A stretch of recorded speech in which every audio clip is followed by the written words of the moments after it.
Assalamualaikum warahmatullahi wabarakatuh. Bapak Ibu calon guru penggerak seluruh Indonesia yang kami banggakan. Salam guru penggerak, salam perubahan.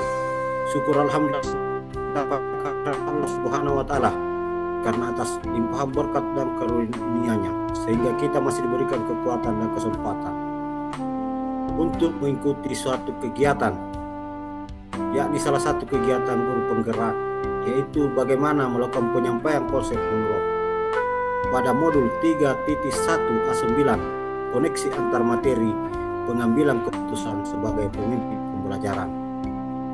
Sebelumnya saya akan memperkenalkan diri. Nama saya Sapri Ramli, SPD, MPD, Sekolah SMP 19 Bulukumba, CGP asal Kabupaten Bulukumba, Provinsi Sulawesi Selatan. Pengambilan keputusan sebagai pemimpin pembelajaran adalah merupakan suatu pola atau strategi untuk melakukan suatu perubahan positif dalam dunia pendidikan agar tercipta lingkungan yang positif, aman, nyaman dalam interaksi pembelajaran sesuai konsep pemikiran filosofis pendidikan, yaitu Ki Hajar Dewantara, sebagai suatu kekuatan yang dapat menjadikan kita lahir sebagai pemimpin yang visioner dalam melahirkan atau menerapkan sebuah kemapanan dalam berkompetensi, khususnya menghadapi tantangan dunia global menuju peradaban yang terorganisir. Terkait dengan hal tersebut, ada beberapa pertanyaan yang perlu kita berikan penegasan lewat sebuah pernyataan atau jawaban dan konsep yang bisa dijadikan acuan dalam pengambilan keputusan, yaitu 1. Bagaimana pandangan Ki Hajar Dewantara dengan filosofi Pratap Triloka memiliki pengaruh terhadap bagaimana sebuah pengambilan keputusan sebagai pemimpin pembelajaran yang diambil. Pengambilan keputusan pembelajaran sebagai kepala sekolah maupun guru dalam dunia pendidikan harus berpihak kepada murid lewat konsep merdeka belajar yang seiring dengan profil pelajar Pancasila sebagai seruang membawa anak mencapai masa depan yang diinginkan lewat keberadaan mereka yang ada di sekolah yang membutuhkan kekuatan ilmu dan perilaku positif lewat seorang pemimpin pembelajaran baik di lingkungan sekolah maupun di dalam kelas. Ini yang pertama, kepala sekolah sebagai pemimpin pembelajaran yang senantiasa melakukan pembimbingan sekaligus supervisi kelas untuk melakukan pemantauan pelaksanaan tupoksi pembimbingan sekaligus supervisi kelas, yakni diawali dengan melakukan pemeriksaan terhadap administrasi pembelajaran berupa apa yang menjadi perencanaan guru dalam pembelajaran. Kemudian dilanjutkan dengan pelaksanaan pembelajaran dan evaluasi pembelajaran. Begitu juga guru harus hadir sebagai pemimpin pembelajaran di kelas. Ini terkait dengan Pratap Triloka, yakni semboyan dari Ki Hajar Dewantara yang bisa dijadikan panutan dalam dunia pendidikan, yaitu Ngarso Santuloda Yani. Umumnya semboyan tersebut diterjemahkan menjadi di depan memberi teladan, di tengah memberikan motivasi, dan di belakang memberikan dukungan. Semboyan tersebut masih kontekstual di tengah arus globalisasi dan perkembangan teknologi digital yang sangat deras. Namun ada baiknya kita mengelaborasi kembali makna Pratap Triloka tersebut di masa kini. Perubahan konteks lingkungan sangat memungkinkan memunculkan pemaknaan baru terhadap suatu warisan pemikiran para pejuang pendidikan. Sebagai pemimpin pembelajaran dalam pengambilan keputusan lewat kehadiran teknologi digital akan melahirkan pola-pola baru dalam masyarakat termasuk dalam konteks pembelajaran. Teknologi digital ini menyebabkan pola hubungan antar manusia cenderung lebih egaliter. Pola baru yang muncul dengan kehadiran teknologi dalam konteks pembelajaran berupa kolaborasi antar siswa dan guru. Guru sudah tidak lagi otomatis berperan sebagai pihak yang lebih tahu dari siswa. Informasi sudah tersedia di dalam jaringan dan dapat diperoleh oleh siapa saja yang memiliki akses terhadap internet. Implikasinya, kebutuhan pembelajaran sudah tidak lagi bersifat perekaman informasi, tapi sudah ada pergeseran menjadi pengolahan informasi. Pola pembelajaran di era digital mengarah pada bagaimana memaknai informasi yang tersedia bersama-sama dengan melahirkan pengetahuan baru. Di samping itu, melalui konsep merdeka belajar, bertanggung jawab kepada anak diharapkan agar mampu menghasilkan sebuah karya yang digunakan sebagai aktualisasi diri dalam kehidupan yang bermakna bagi anak di lingkungan sekitarnya. Pertanyaan kedua, bagaimana nilai-nilai yang tertanam dalam diri kita berpengaruh kepada prinsip-prinsip yang kita ambil dalam pengambilan suatu keputusan? Dalam melakukan pengambilan keputusan, sebagai pemimpin pembelajaran harus menerapkan nilai-nilai mandiri, kolaborasi, nilai kreatif dan inovatif, serta nilai yang berpihak kepada murid, dan diharapkan dapat melakukan pengambilan keputusan sebagai pemimpin pembelajaran yang harus mampu menenangkan nilai tanggung jawab dan nilai-nilai kebajikan dari setiap peran dan tindakan yang dilakukan, sehingga dalam menerapkan prinsip-prinsip pengambilan keputusan, yakni prinsip N-Basic Thinking, Role-Based Thinking, dan Care-Based Thinking yang dipadukan dengan model segitiga biru dalam mengambil keputusan, yakni nilai tanggung jawab dan nilai kebajikan yang dimunculkan harus berpihak kepada murid. Dari hasil analisis prinsip-prinsip dalam pengambilan keputusan dan segitiga biru, pengambilan keputusan bisa membantu kita sebagai pemimpin untuk mengambil keputusan yang tertanam di dalamnya nilai moral dan mengutamakan kepentingan orang banyak. Pertanyaan ketiga, bagaimana kegiatan yang kita lakukan pada materi pengambilan keputusan dengan kegiatan coaching yang diberikan pendamping atau fasilitator dalam proses pembelajaran kita, terutama dalam pengujian pengambilan keputusan yang telah kita ambil, apakah pengambilan keputusan tersebut telah efektif atau masih adakah pertanyaan-pertanyaan dalam diri kita atas pengambilan keputusan tersebut. Hal-hal inilah tentunya bisa dibantu oleh sesi coaching yang telah dibahas pada modul 2 sebelumnya.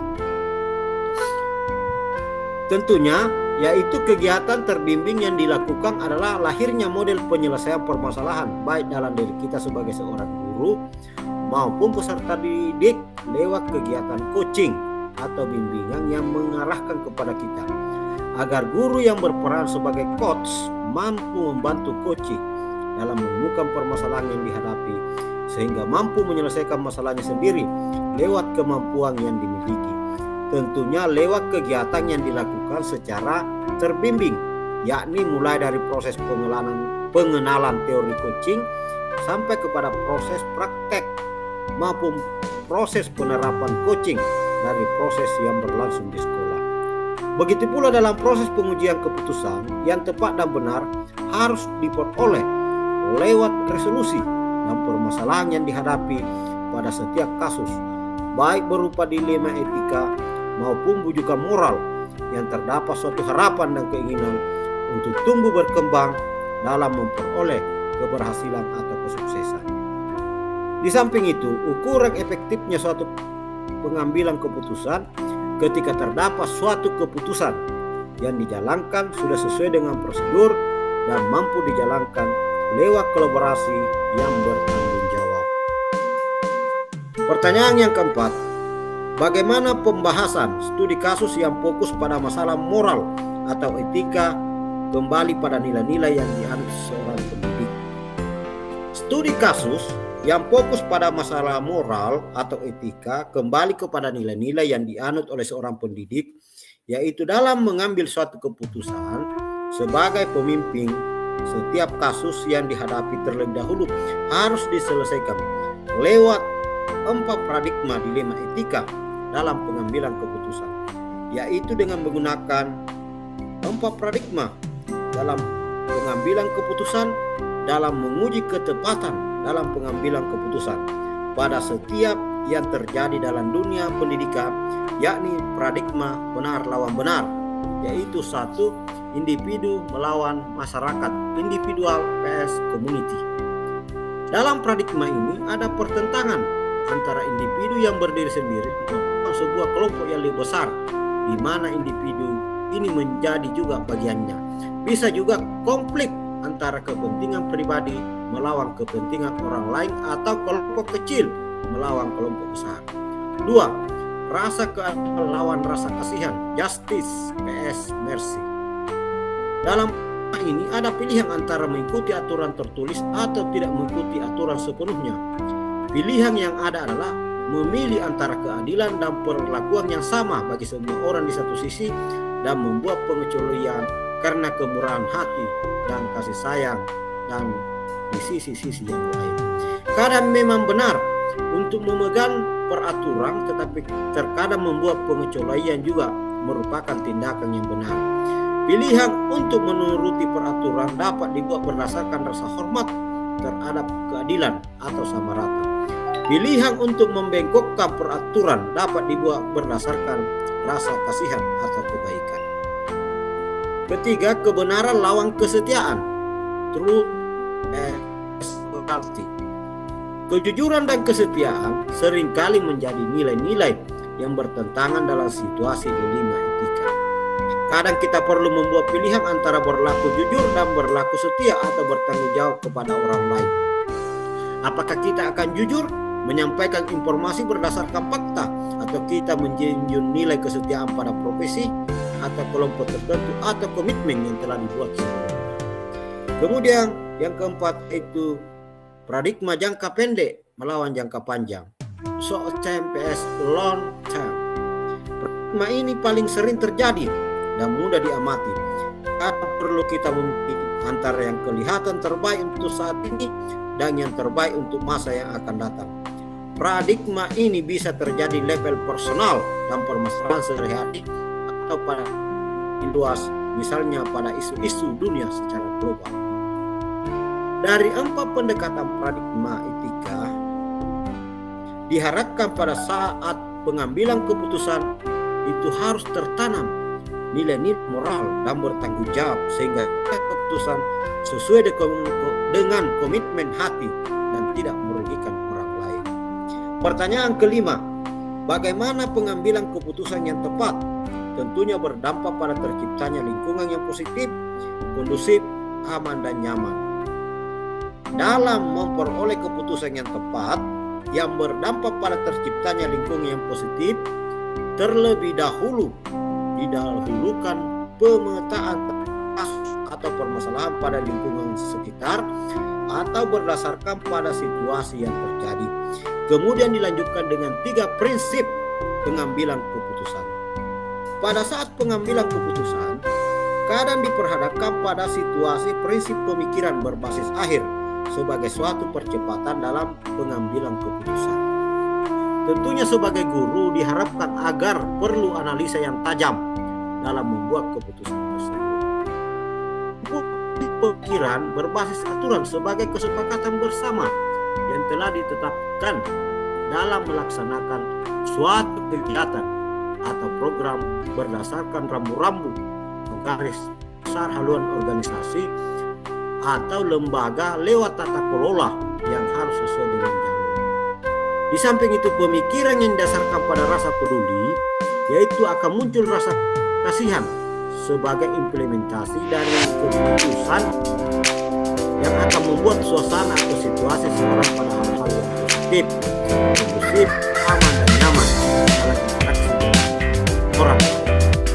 Oleh karena itu, agar keputusan selalu tepat sasaran dan berpihak kepada orang lain, perlu menggunakan 9 langkah dalam pengujian keputusan yang tepat dan benar dan mengharapkan adanya nilai-nilai moral, kebaikan dan bertanggung jawab lewat analisa nilai yang berkaitan dengan situasi yang berdasarkan pada fakta yang terjadi lewat interpretasi dari permasalahan yang dihadapi sehingga lahir resolusi sebagai tindakan.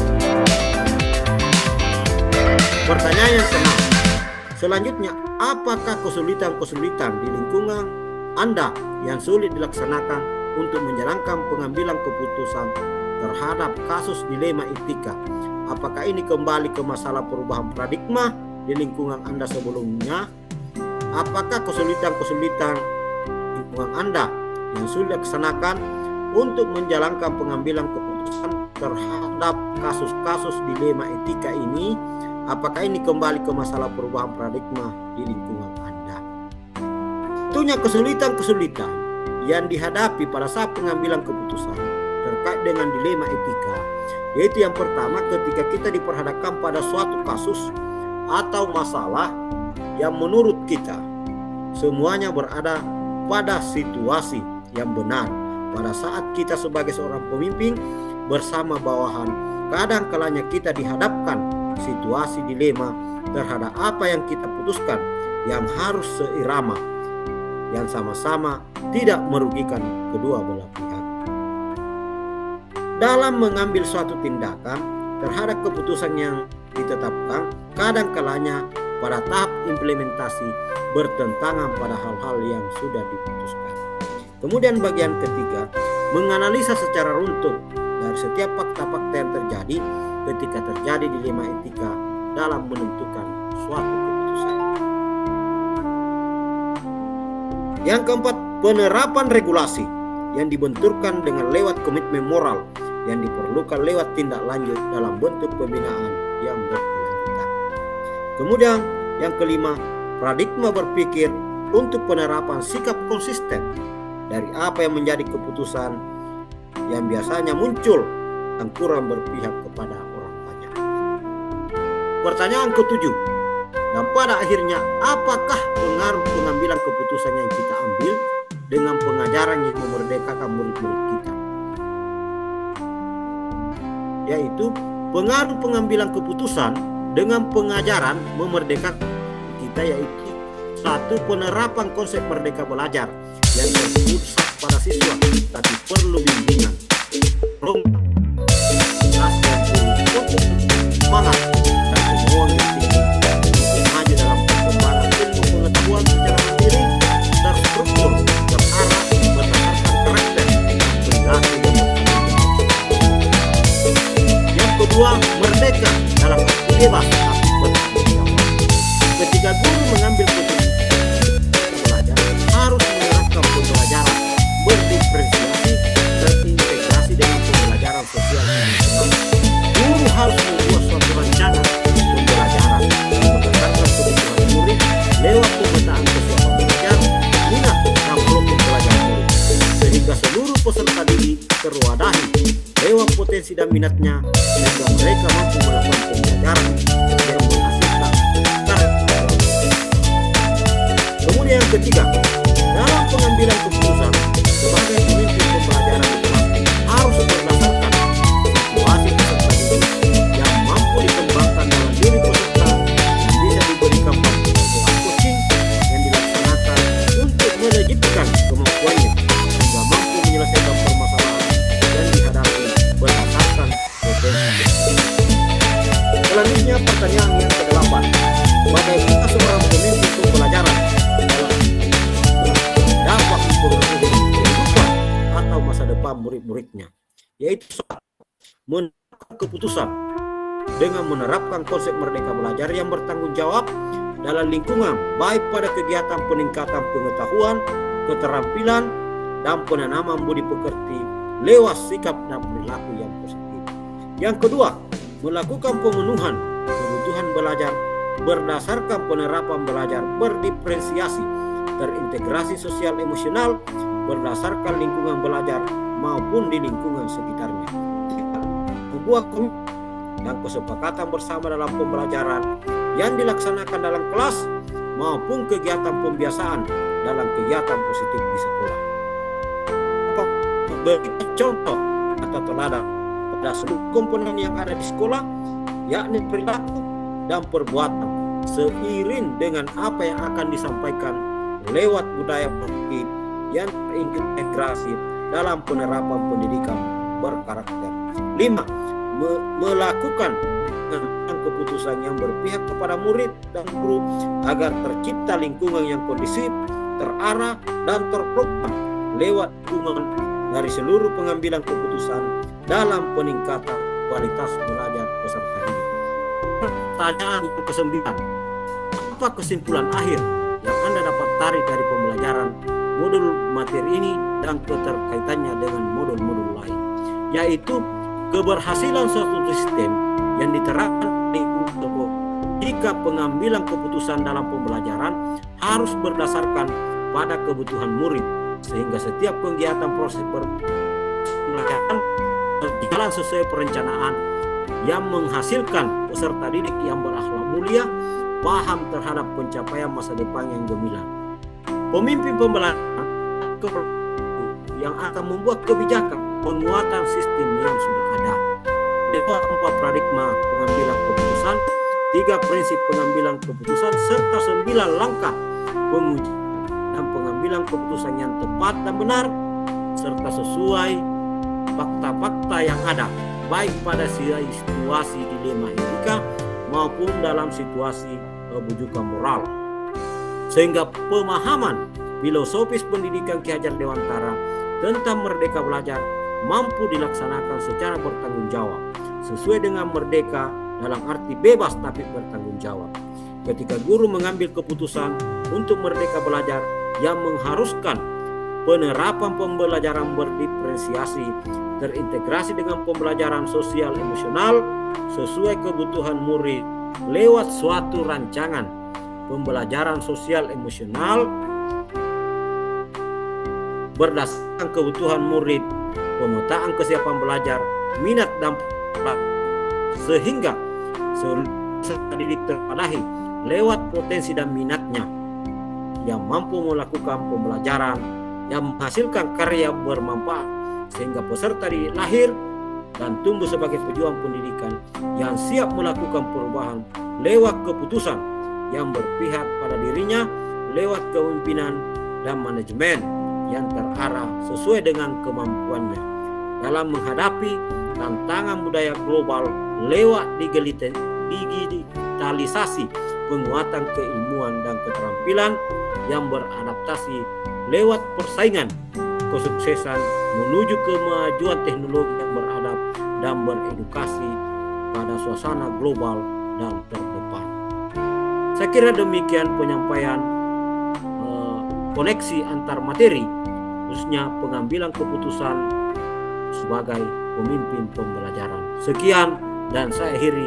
Wassalamualaikum warahmatullahi wabarakatuh.